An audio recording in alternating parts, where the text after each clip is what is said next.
Anak, kumain ka na kasi kanina ka pa hindi nakain. Anak, alam ko nalulungkot ka kasi hanggang ngayon wala pa rin si Christian. Pero anak, baka magkasakit ka nan pagka hindi ka kumain. Tay, naniniwala ba kayo sa promise? Abaw naman anak, bakit? Nangako po kasi si Christian sa akin eh, na babalik siya. Ayun mo pala eh. Huwag ka na malungkot yan. Baka kasi nakalimutan niya na yung promise niya sa akin eh.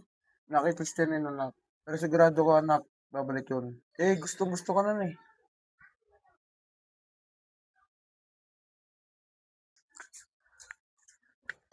Lay? Uy, si Christian nata yun ah. Pupuntahan nga. Uy, Lay! O, ikaw pala yan, Beric. Tara, pasok ka. Suka muna. Uy, Pedro, ikaw pala yan. Opo, tito. Nagpapatulong po kasi si Lay sa akin eh. Kaya ka pala nandito. Opo. Sige, may iwanan mo na yun. Dito muna ako. Sige po, tito.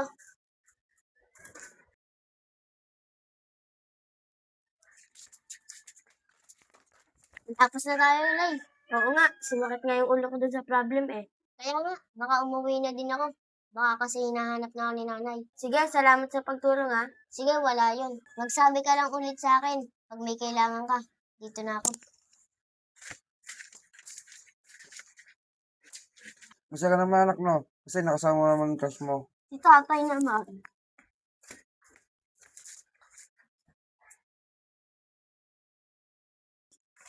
Uy, salamat. Tinulungan mo ako sa assignment ko ha.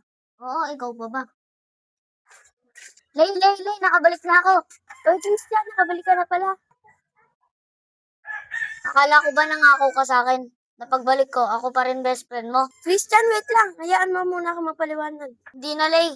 Hindi ko na kailangan marinig yung paliwanag mo. Sana hindi na lang ako umuwi. Christian, wait. Christian. Oo anak, nananagip ka ata. Opo, tay. Napanaginipan ko po si Christian. Kaya mo na lang anak, matulog na ulit tayo.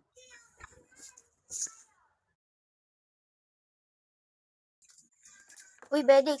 Pag may kailangan ulit ako, patulong ulit ako ha. Wala yun. Ano ka ba? Hindi ka naman iba sa akin. Bedik, sa susunod, patuloy ulit ako sa project ko ha. Sige lang, magsabi ka lang. Una na rin ako. Sa tagal kong nawala, ba't naasa pa ako? Nawala sa mga ilalang bago.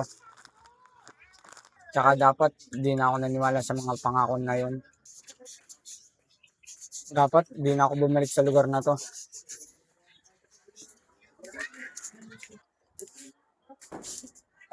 Siguro, babalik na lang po ako sa probinsya. Bakit naman na? May nangyari bang hindi maganda sa'yo dito? Nakita ko kasi sila eh. May kasama na iba.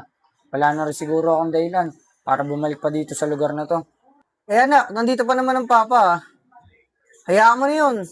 Hindi naman natin kontrol ang panahon sa ganyan eh. Sa bagay, matagal ka rin nawala. Marami talaga ang magbabago. Sa bagay pa, siguro hayaan ko na lang rin siya.